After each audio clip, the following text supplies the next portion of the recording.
and welcome to another episode of the ScreenShot. My name is Melinda Ncube and I am your host. Hanging out with me today is award-winning, and I have to say this word, guys, genius musician in my own perspective, Msizkay. But I'm going to let him tell us more about himself. Msizkay, the floor is yours. Msizkay. And it's not every day that I get to sit on a couch like this and talk about myself. So I'm excited to be here with ScreenShot namhlanje. Thank you for coming through and honoring our invitation. So namhla with Msizkay, guys, we want to get to know you better. You know, I told you before that I've been stalking you and trying to see, what makes Msizkay tick, but I can't really find it, the personal touch. And so I want us to have that thing, namhla, to get to know you better, know your creative process, land, play a few games, understand the way Msizkay, what makes Msizkay tick. So first of all, I think this is, maybe you've gotten this question a lot of times. Msizkay, where did it come from? The name Msizkay. Yeah, Msizkay, I think the best way to put it is that the streets gave me my name. Okay. It's something that came up eKasi nje amachita, edlala nje.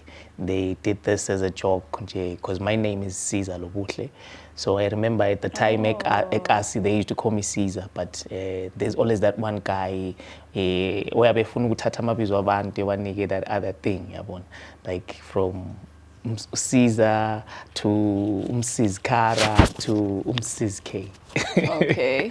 He migrated. It was a long migration. But yeah, the streets gave me my name. Okay, so you're the streets. You've got an album called Msizkay. Yeah. And as someone who supposedly did her research, even that's actually your name. Yeah. And it's a beautiful name. What does it mean? Where did it come from? Msizkay. Yes. Okay. Yeah. You know how people like to say ukuthi ibizo lomuntu, it says something about them, ukuthi kubanjani. So who gave you your name? So according to my mother, I was named by my grandmother. All right. Yabo? So who at the time when I was born, wayengezwa kahle, like for a period of time. But when I came into this world, miraculously she was healed. So exactly like that. Msizkay. That's really beautiful. Wow. So my next question to you, Msizkay, is like, do your personal experiences influence like your music? Maybe not. Okay. I think music is, for me, it's more of I approach it like, what do you call it? From a perspective of concept-driven perspective. So I can work with concepts, I can incorporate personal experiences, but mostly it's concepts. So I can write about anything that way, and I don't limit myself, because if I work only with personal experiences, then you write what you know.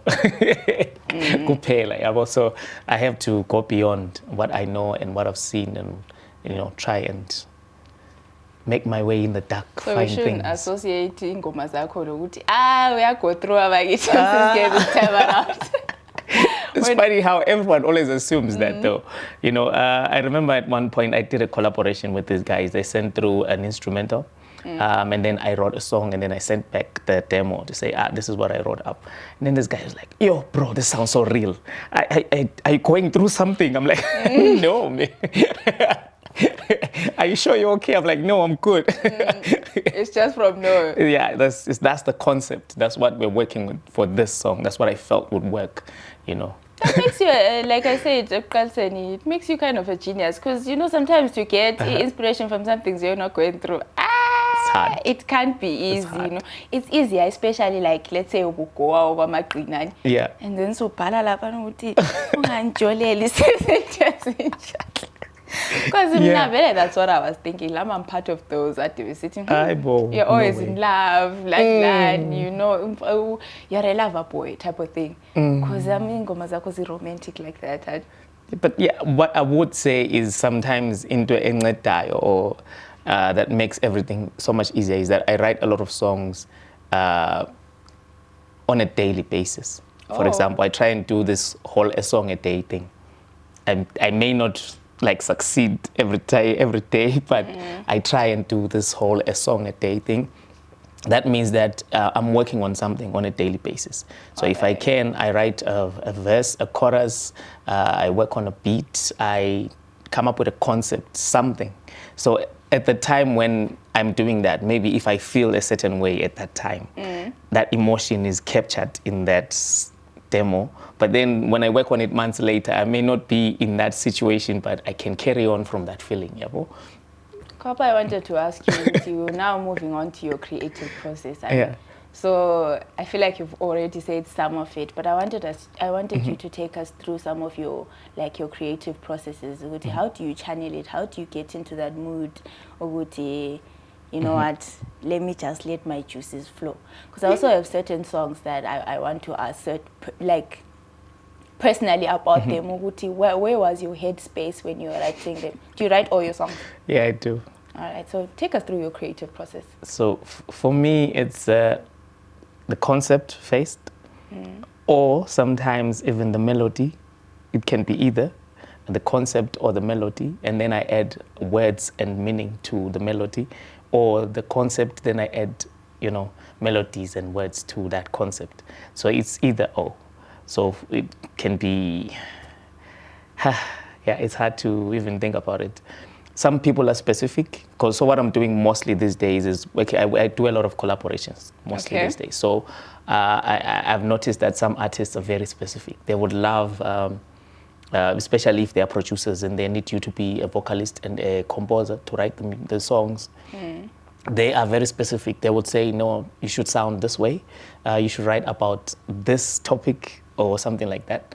But some people will give you all the space in the room to say, do whatever you want. Feel free. Yeah, well, feel free. So it goes with just letting yourself be open-minded and follow the flow. A lot of it is following the flow. It's in you, really, and you know, follow the flow. Okay.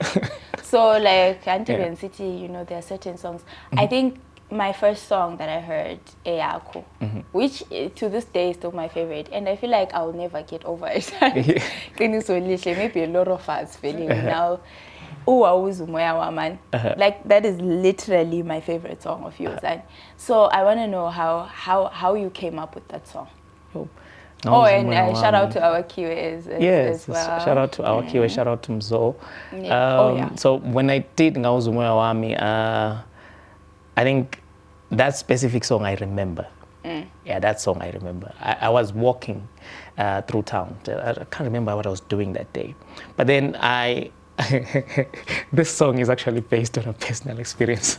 Oh, nice. I met this guy. He was walking with this, you know, he was walking with this girl. And I'm like, she's nice, you know.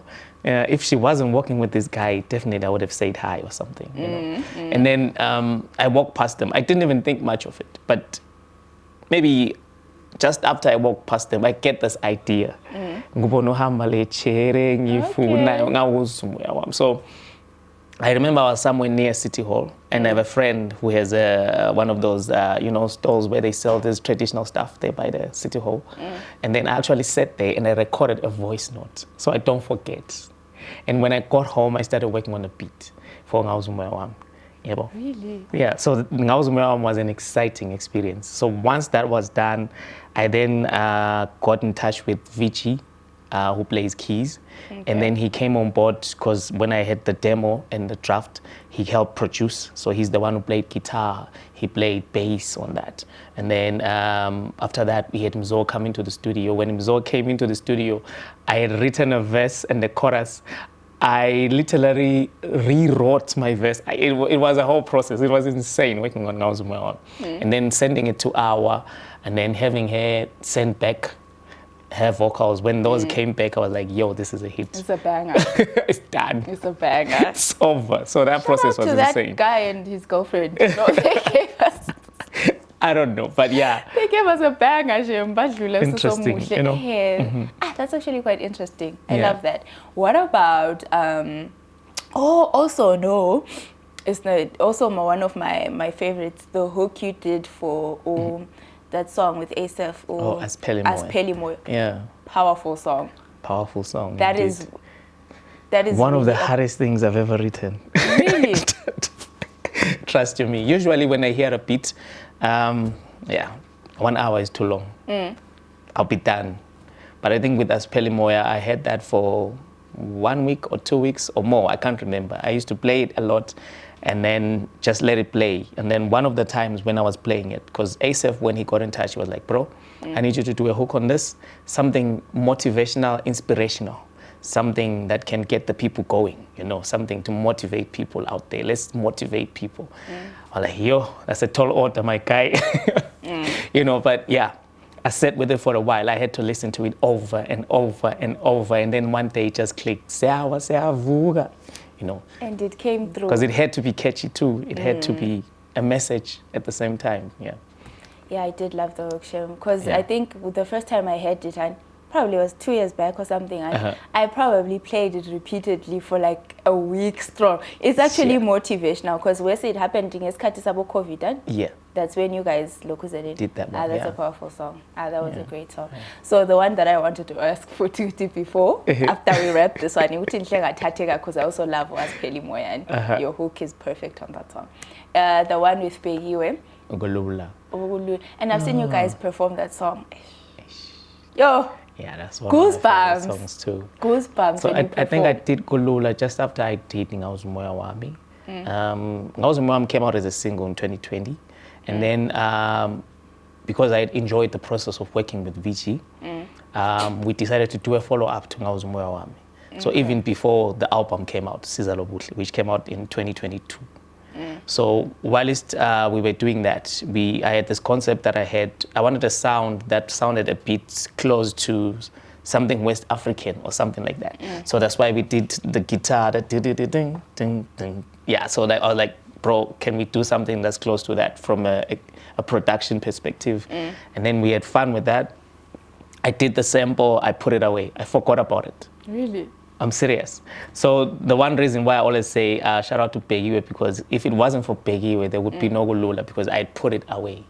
Okay. And then 3 months before Msizkay came out, I announced the album was going to come out in 3 months.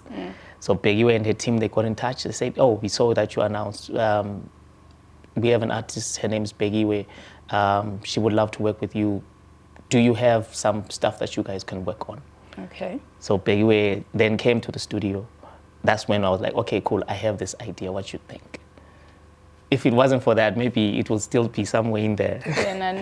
In the drawer. And she also killed it. Shout out to her. And she killed it. She killed it. Powerful voice. Powerful. You know, when you look at it, sometimes it's kind of tiny. To the voice that would come out there. Yeah. Amazing performer, you know. She's just great. Even performance-wise. Amazing artist. A showstopper for real. Yeah. So anyway, tell me now about I wanna know about Seskhulumile creative process behind some of your songs, and because you've got quite a few and you've got many songs. But Mama fans and fan interactions. Do you have any interesting fan interaction stories that you can tell us? Why are you saying? Oh, there's obviously plenty. Yes, tell us some. I think one of the weirdest but crazy experiences that I had was when I was at a hospital with a friend who wasn't feeling well. So, you know, when you're in that space where you're like, okay, I'm just here. We're here to get help for this friend of mine so that, you know, they can feel better. And then, yeah, you get to the reception at the hospital. And then this guy's like, oh, this is Msizkay. And then they call the other guy. And then they call the other guy. I'm like, dude, this is not what we're here for. I would do the same. I can blame. But like the situation, was the situation. Ideal. I felt like the situation was not ideal. You should read the situation sometimes. But yeah, it was an interesting. It was an interesting interaction. But sometimes, you know, it's not every day that you get to see radio. Seize the moment. And sorry that other people are sick and they know they're going through a lot. But this is my moment. I can understand. It is what it is. It is what it is. Take your chances, guys. Take your chances. When you see me. Let's call before. Do you have problems with my girlfriends on your shows? On my shows? at the show, I'm an entertainer, so I have to entertain. If entertaining means interacting with someone else's person, then it's part of the show. Yeah, well, so I'm an entertainer. I entertain. So, but everyone has to understand. Let's say I was not an entertainer, but rather doing some other job. So when anyone is at work, they have to do the job to the satisfaction of the client. That is and true. For me, the client is the audience. Yeah, well, so the audience has to leave satisfied with this guy really entertained. He gave us his all.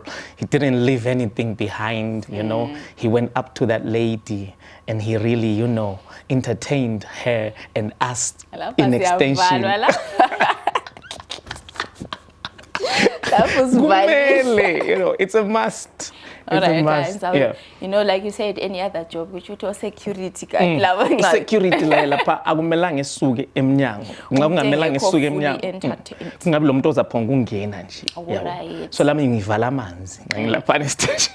As someone who's seen you perform, I think I've seen you perform twice. Where's the fact that I still remember these things? And the first time I saw you perform ever was by Art Gallery. I think it was for your album launch, was it? Yeah. What an amazing night. Yo, what an amazing night. Like, that was the first time that I saw you perform. And then the second one was at ZITF. Who was coming? I think Makadzi. Oh, yes. I think... I remember sharing the stage with Makadzi at ZITF for, was it 2022? I think it was 2022. And yeah, shout out to her, you know, it was nice. It was a very great experience to share a stage with. I want to talk about the Art Gallery thing. You did something amazing that, you know, I don't think we fully grasp how big that was. Yeah. For, you know, for our artists here in Bulawayo, it's not really common for someone to fill a place like that, not being the headliner. The headliner, you know, it's unfortunate. It's very unfortunate we don't see it a lot because we've got so much talent. But that was, you pulled it through. No. How are you feeling after the end of the night? Like a superstar. Like a superstar. Like, you know you're a superstar, but then when you see people pull up for you like that, you're like, okay, it's like, this is it. This is real, you know. And for me, I think that really gave me a lot of confidence because after that, I went on to do so many of these shows and people keep coming to these shows. No matter where I say the show is, you know. So for me, it gave me a lot of confidence and I think a lot of us need that. Because I've been in spaces where you hear people talk and say, no, but no, if we had an artist from Bulawayo, can they fill City Hall? I'm like, yeah, duh, why not? I'm like, everyone keeps asking these questions, hey, 300 people, 3,000 people. It doesn't matter how many people it is. If a show is well planned, and everything is prepared ahead of time, like at least 2-3 months. Like I said, when I was doing Msizkay, I announced the album and the event 3 months ahead of time. So there's nothing like it's impossible to fill up a venue or what have you for people to come. I don't believe that. I actually believe that we are all artists of Bulawayo. We're all capable of filling any space and entertaining any crowd. Yeah, but I have to say, when it comes to you, also put in the work. You know, I'm not saying other people don't, but, you know, talent sometimes is just not enough. It won't. 40%. Yeah, you'll be talented, but sometimes you also have to put in the work. Because like I've seen on your social media, you know, you're trying to sell your stuff, you know, you promote your stuff. I think that's also important. Because you know, because when you see something cool and it keeps popping up, you're like, but no, man. Who is this guy? Yeah. Because sometimes I feel like it's entitlement. Let's say allow me with this show, and if I don't keep promoting it, and true, it really won't go anywhere. So slowly but surely, I think I like your ethic, and it's something that I can also do for myself. You know, let's push it. So anyway, let's play a little game. Shall we relaxing? Game time. We're gonna play Would You Rather, and interesting game, but musical locus in pela. musical version of Would You Rather, not Tavanyo Would You Rather. Okay, not to marry. What? It's musical version of Mary Kiss Mary Killing. Okay, so our musical Would You Rather first question is, would you rather A, have a voice that sounds exactly like your favorite singer, but never be able to write your own music? B, be able to write your own songs, write songs that are guaranteed to be hits, but never be able to sing them yourself. I'd rather write the songs. And never be able to sing them? I would personally rather write the songs, because one of my favorite things is songwriting. Okay. I have written for other people as well, and I intend to go on and write for so many other people. And one of the other things that I would love to do for the longest time is writing. So I'm comfortable with someone else putting life into my words with their voice. Okay. Yeah, so I love writing. I think I can understand that. I think I can. Okay. Would you rather be able to collaborate with any musician, dead or alive, on a new song, or be able to go back in time and witness any musical event or concert in history? And that's a tricky one. Be able to collaborate with any musician, dead or alive, on a new song, or go back in time and witness any musical event or concert in history. An amazing collaboration versus a timeless experience. I can have both. No, you can't. Would you rather? Gun to your head. If somebody wants to shoot me, then at that point. Okay, so I think because I can't have both, then I would rather work with any musician ever, and then we can create some magic. That would be the experience for me. Okay. Yeah. So you'd rather collaborate? Yeah, I'd rather collaborate. Okay. Nyaguza. So I want to know which musical event would you have wanted to go to in your life? Yeah, probably a Michael Jackson show. Same. Yeah, I probably would have wanted to go and see that magic. Yeah. I feel like I'm a bit of an old school, even Labo, Tina Turner. I don't know. I don't know how they managed to make these things seem more alive back in the day, or Whitney Houston or what. They seemed so, I don't know. Yeah, for me, it's how amazing an entertainer he was. And when you watch stuff about him, how they performed, the shows that they did, it was just amazing. I know this guy, in terms of entertainment, why nigga gonke, why vala manzi, I'm a girlfriend abantu, I mean, screaming in the crowd. You know, also go to where screaming my Beatles love. There was a radio, scream but it's like it's the life that you guys chose. Yeah, you know. Okay, last one. This one is a bit to be able to create music that heals people's emotional wounds, or be able to create music that makes people want to get up and dance. I would rather pick the music that heals people's wounds, because once you're healed, you can get up and dance anyway. So. Okay, I think I can understand. Yeah, I can understand. Because shama unze tabuhlungu, guys. Now so much. I'm in Parapana, I light, my earphones, laleli music. So go through it. It's amazing how music can do that. I know sometimes I've had interactions with people that say, bro, do you know how powerful this song of yours is? I remember when I released to Pezgo Mhlaba, a song called Pezgo Mhlaba. I know someone who texted me, I think it was months later to say, no, I play this song every day before I head out. It's my anthem for the day. I'm like, huh? Like, yeah, since you put it out. I'm like, yo, okay. That must be That's what sets the tone for my day. That is a very nice song. Yeah. So tell me, which of your songs are your favorite songs? Still top 5. Sure. Don't feel like a parent right now. Yeah. I can't choose my. Hey, I love all my children. So I like, mostly, I think I like music that has a message. Although I always make music that is cut across, like love songs, dance songs, you know. But I like that music that tells a story and motivates people. So, because I feel like it's part of my calling as Msizkay. I'm here to entertain and to motivate, to inspire people. So songs for me that really like touch me are the songs where I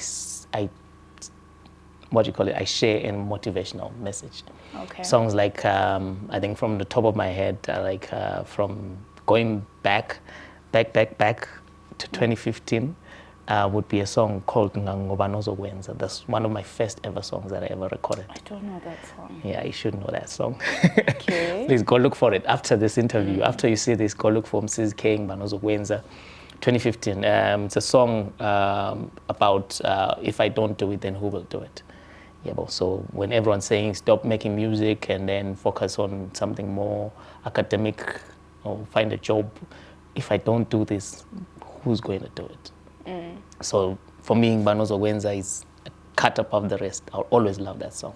And then Kubazovuma, I remember from the album. No, but before we get to Bazovuma, 2016 I dropped Ngingakhumbula. Ngingakhumbula was it had a sample, a Machaivana sample. I love more Machaivana sample, yes. Umoya wami kaMachaivana. So it's an unofficial release per se, but it did well on radio, and also it's the song that got me my first ever nomination. Nice. Yeah, so it was nominated for Song of the Year on the 2017, or the first ever PAAs, I think. So that for me, yeah, that's the song that I will always remember because it did that for me. It put me on the map. Going from there, obviously, songs that make me happy, like Inkomo Zamalolo. Every time that song plays, it's a very nice song. Makes me happy. I don't know why.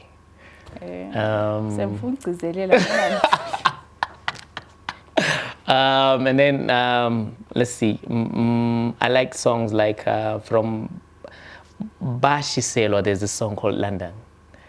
Kumbola nsese ngumfana, nsese ngumfana, ngankomba phezulu, ngithi from Machina, funuke London. So it's a crazy song because guys, goosebumps. you know, so for me, songs like that, London and Kudala Wami Sesemncane, also that's from Bazovuma now. Kudala Wami Sesemncane, London, and a song called Ngingakhula. That's on Sizalo Buhle. They are a part of a series where I'm telling somewhat a story of myself when I was younger. Yeah, so I love all my songs. So can we safely say we love all your songs? But I think us as the audience, we really have to go and look for these songs. You know. But I know some of them. But the first one is the one I think I didn't know. And the second one that got you your first BAA. Yeah. But so I saw a thing. Speaking of the BAAs, Mr. Song of the Year, was this out there Artist of the Year? The stand is Msizkay, I remember. rapper. Crazy moments. But that's a big thing, you know? Yeah. It was Song of the Year. It was, I won People's Choice Award. Oh, People's Choice Award. 2022, yeah. Like, you know, sometimes we say, but sometimes a little validation is nice. True. You like me. You really like me, you people. It's kind of thing. So congratulations on that. I'm late. I'm very late in saying it, but you know, it's something nice. I think last year we were going one Msizkay. Yes, People's Choice last year was Msizkay, yes. Happy for them. They put in the work, and of course, they deserved it. Yeah. You know, I was talking with a friend of mine the other day. You know, Tina was so engrossed in South African music, and like I'm a piano and all that. Like even whatever it is that is popping that side, it has to automatically pop for us. And so we had gone for this charity thing, and because mine were donating clothes, and so we were there. They're kids there. They're like teenagers, and we trying to interact, play, what. So the player is the Ingo man. and we put like a speaker there, and so the person who was playing the music is like, everyone likes my piano, so let's play.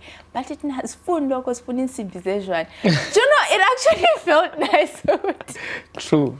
That was really nice. Yeah. But no, tinavela asilaleli lokho. Sifuna insimbization. Like, look at you people. It's nice, you know.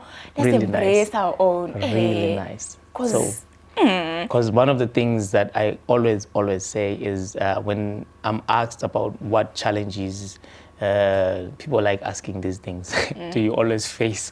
One of the biggest challenges that we have is that acceptance. Sometimes I've seen that a lot of people are not ready to accept local music and art. They would rather consume from outside. True. So that readiness to accept local art, we need to change mindsets, so that we get everyone to that point where they're like, no, don't reach a local.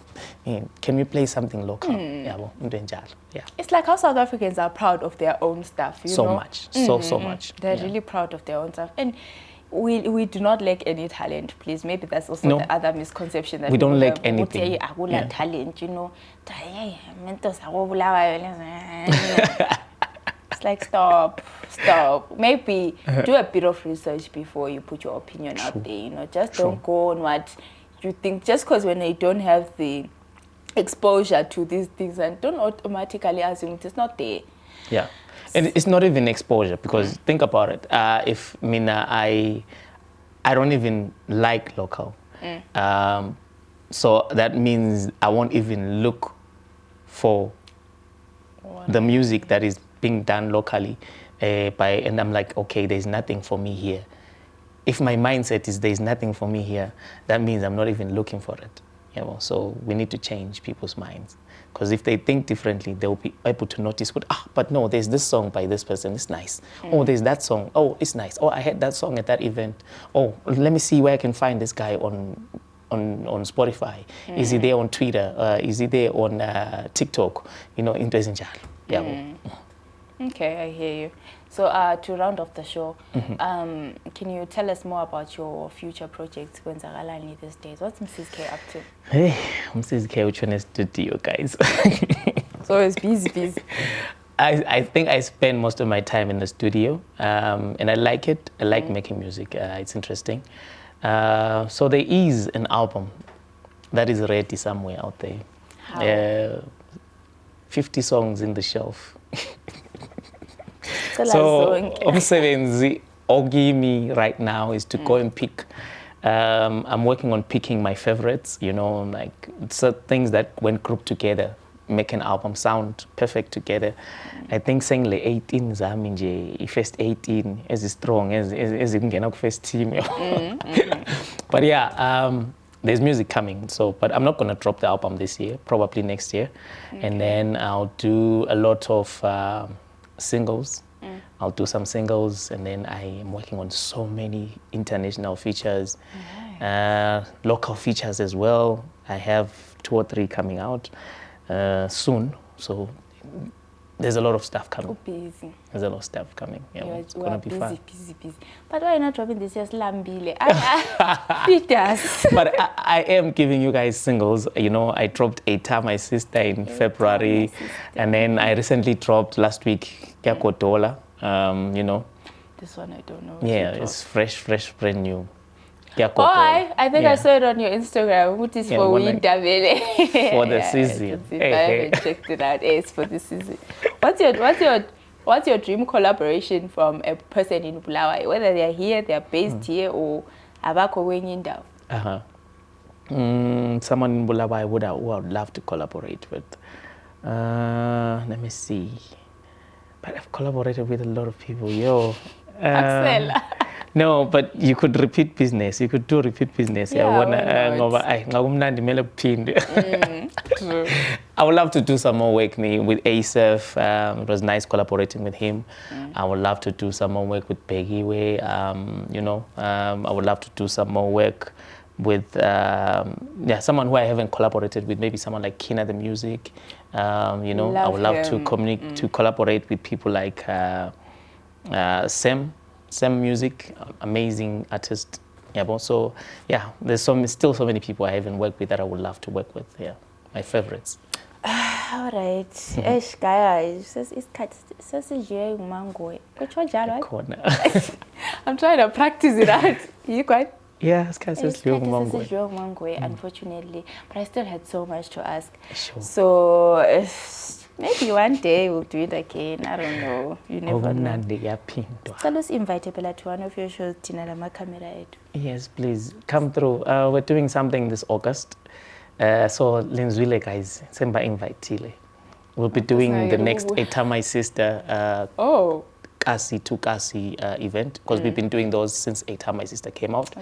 We did Makwekwe, Pelandaba West. So not yet, but we are looking to go Emma close to that site. So the next edition is in August, and yeah, it'll be great to have you guys there. All right, I'm sure we'll make a plan. Yeah. Anyway, thank you so much for coming in and having this conversation with me. And I learned a few things that I didn't know, so I'm happy. Yeah, thank you. And I hope you guys also learned a few things from Msizkay, and I learned into some work ethic, look over forecasts, focus. So thank you guys for tuning in on this week's episode, and please leave some love for Msizkay, leave him some love. Till next week. Bye.